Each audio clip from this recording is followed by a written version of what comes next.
കൂട്ടുകാരെ, ഇന്ന് എൻ്റെ ആവശ്യത്തിന് വേണ്ടിയിട്ടുള്ള പച്ചക്കറി എടുക്കുന്നതാണ്.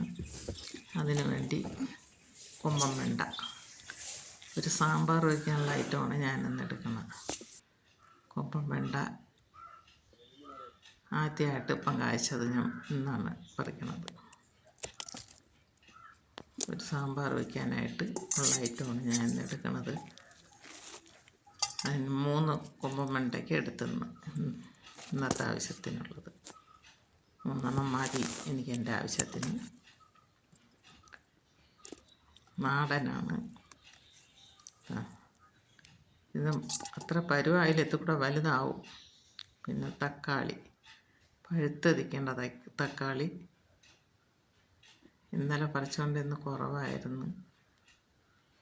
അത് സാമ്പാറിന് വേണ്ടിയിട്ട് പറിച്ചെടുക്കുന്നതാണ്. ഇന്നത്തെ ആവശ്യത്തിന് വേണ്ടിയിട്ട് തക്കാളിയും പറിച്ച് ഇനി നമുക്കടുത്തത് അമരിക്ക കുറച്ച് മതി. അതും എടുത്ത് ഒരു കത്തിരിക്ക കൂടെ പറിച്ചത് ഞാൻ വീഡിയോ എടുക്കിടാൻ പറ്റിയില്ല. അപ്പം വെണ്ടയ്ക്കയും അമരിക്കയും കത്തിരിയും പിന്നെ 2 ഉള്ളിയും കൂടെ ഇടുമ്പോൾ ഒരു സാമ്പാറായി. പിന്നെ ഞാൻ പറിച്ചത് ചീരയാണ്.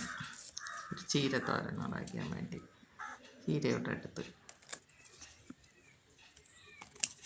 നമ്മുടെ സ്വന്തം ആവശ്യത്തിന് ദിവസം നമ്മൾ ഇഷ്ടത്തിന് പറിച്ചെടുക്കാം. ഇതുപോലെയൊക്കെ ഒരു വീട്ടമ്മമാർ ഇതുപോലെ ഗ്രോ ബാഗിലൊക്കെ നട്ട് വെച്ചിരുന്ന നമ്മൾ ദിവസവും നമ്മൾ വെളിയിൽ നിന്ന് പച്ചക്കറി വാങ്ങിക്കേണ്ട, നമ്മുടെ ആവശ്യത്തിന് നമ്മളെ വീട്ടിൻ്റെ മുറ്റത്ത് നട്ട് എടുക്കാമെന്നുള്ളതേ ഉള്ളൂ.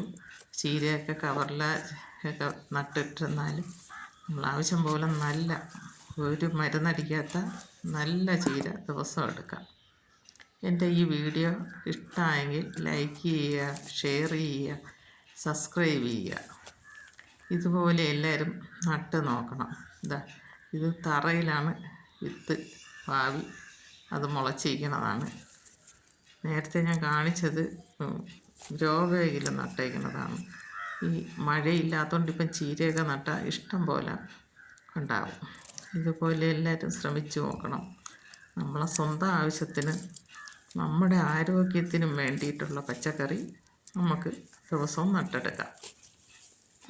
അതിൽ നമ്മളെ മനസ്സിനും സന്തോഷമാണ്, നമ്മളെ നല്ല ആരോഗ്യം നമുക്ക് കിട്ടും. എല്ലാവരും ശ്രമിച്ചു നോക്കണം.